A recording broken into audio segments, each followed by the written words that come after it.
Vuoi assaggiare una birra dove al suo interno scopri la specialità tipica friulana?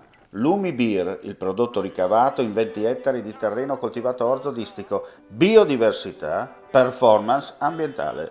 Lumi Beer nelle sue 5 versioni disponibili, 4 per consumo veloce e dissetante e la versione Magnum per intenditori. Lumi Beer si abbina a qualsiasi palato. Lumi Beer è un prodotto esclusivo Azienda Agricola Pancera, il buon seme, i buoni frutti.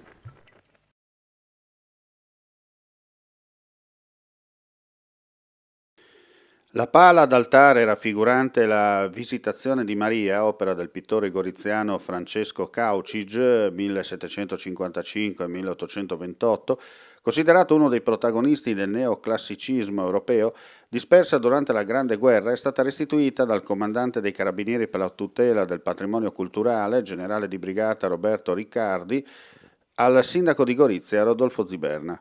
Nel corso della Grande Guerra il conte Coronini lo aveva inviato a Roma insieme agli altri beni per salvarlo dai bombardamenti.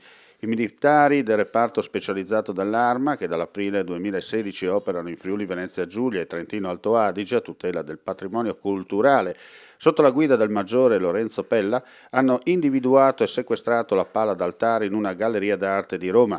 In seguito a una segnalazione arrivata alla storica dell'arte della Fondazione Coronini, Cristina Bragaglia. Da qui la consegna avvenuta nella giornata di ieri.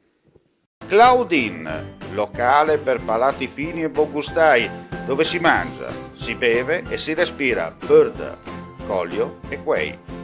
Sono Claudia Zano e vi aspetto con le mie specialità. Cosa aspettate? Claudine, food, wine, music e sei in pole position.